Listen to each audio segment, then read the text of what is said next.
Alright, so I'm going to show you how to use Vocal Writer to write your automation.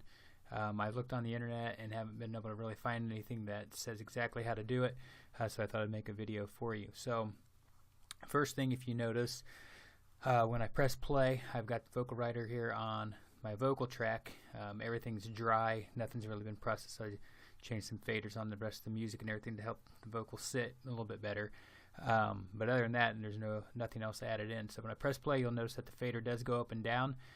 So this write automation's for the actual fader on Vocal Writer itself, not the volume fader on the mixer. So if I press play, you'll see that it's moving back and forth. In a blink of an eye, and she shot out that door,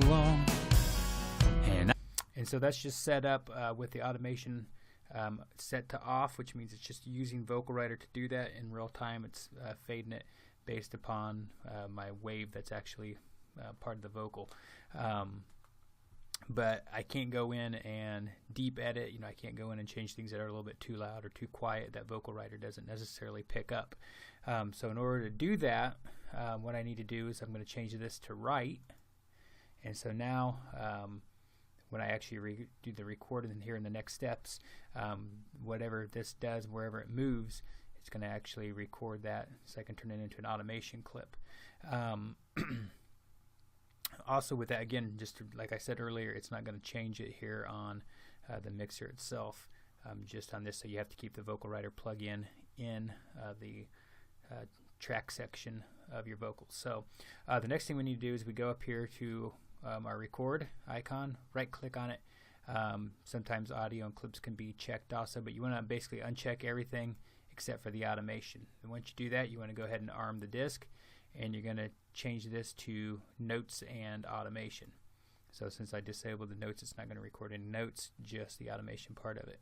So once I press play, basically here on my playlist, I just have a section of my song that I'm working on with a little bit of vocals in there, where it's going to record those. So I'm just deleting out what I actually already have done earlier so that you can see what I'm talking about.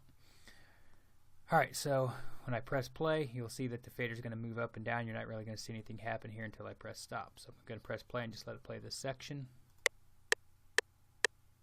in a blink of an eye, and she shot out that door, and I yelled back at her, but she said nothing more. Thought it was just another one of those crazy fights. I didn't realize that I had lost her that night. Alright, so you can see once it goes and starts over, it throws in on my pattern, which I did forget to mention that. You do need to select a pattern that doesn't have anything written to it. So if I go to these others, you can see I have some drums all in there. I've got to go to one that's actually open. So I've got my pattern 10. So do make sure you do that. I should have said that before. So if this isn't working, hopefully you're watching this and not just following right along. You'll watch the whole video first. Do make sure you go to a pattern so that it can record it to that. Alright, so once I get done, you'll see that we have this little wavelength type of thing happening here. I'm not exactly sure what it's called. But in order to turn this into an automation clip, I go up here to the left-hand corner of that pattern clip, and I'm going to go to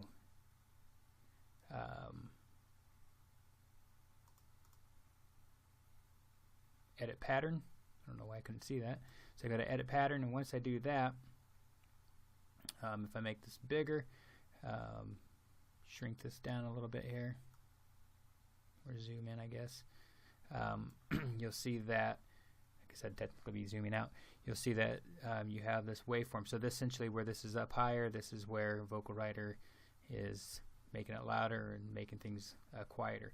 So what I have to do is I go up here, and I'm going to go to edit and then go to turn into automation clip. So it's going to turn all that data that's right there into an actual automation clip. I don't really know what this decimates for. I haven't messed with it. No need to, because it does what I need it to do. So I hit accept, and from there we can't see anything until I close out of this, and you'll see that we actually have the automation happening here. So I just deleted the pattern that was in the background there because I don't need it anymore. So once I'm done with that, I need to change my Vocal Writer to read, and that's going to actually read what I did here. So what this did is it basically saved a ton of time of us having to go in and do the automation manually and change all that so it actually is following along on your vocal. So there's a lot of different points in there, probably more than what you would need. It is a little bit extreme on that, but it does help smooth out your vocal. So if I press play, you're going to see that it reads this. Essentially, if I were to press play and have this on off, it's going to be the exact same thing, because that's what I've done. It's just recorded what it did in the off position, except we had it on right. So if I press play, you'll see it's going to move up and down. Helps if you disable the record. In a blink of an eye, and she shot out that door. And so it's reading what's happening here. So just to prove that it's actually doing that, I'm going to move these way up to the extreme here. And so when I press play, it's going to automatically go up on its own, because again, it's reading this, not going off of what's on there. And I'm going to crank this down, and it's going to go to the bottom. So essentially what you're going to see when this happens here, you're going to see this jump clear up to the top. I've got it maxed out at about 5 dB, and I've got it about -4, 5, somewhere in there dB, the minus that it can go. Again, this tutorial is not really to show you how to use Vocal Writer as far as all the other side chaining and all that kind of stuff. It's just to show you how to do the automation part of it. So if I press play, now you'll watch this is going to jump straight up to the top. I'll just set this back down at the bottom. So as soon as I press play, it's going to shoot it straight up to the max volume that I'm allowing it, and then you'll see it drop straight down to the max default of how much it's going to take away, and then it's going to just start following the vocal again. So I'll press play. In a blink of an eye, and she shot out that door. So you see how it actually went up there. And so that's all you have to do. Essentially, you have that, and you can go in and anywhere that may be too loud. It does help to put this sometimes overlap on your vocal, so you can actually see where it's hitting that a little bit better, and go in and edit that. So if it turns it down too much or turns it up too high, it'll be exactly what you need it to be by going in there and fine-tuning it.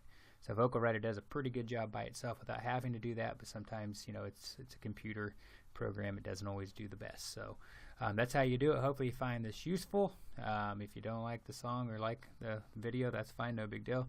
Just trying to help a few people so that they don't have to spend as much time as I did to try to figure it out.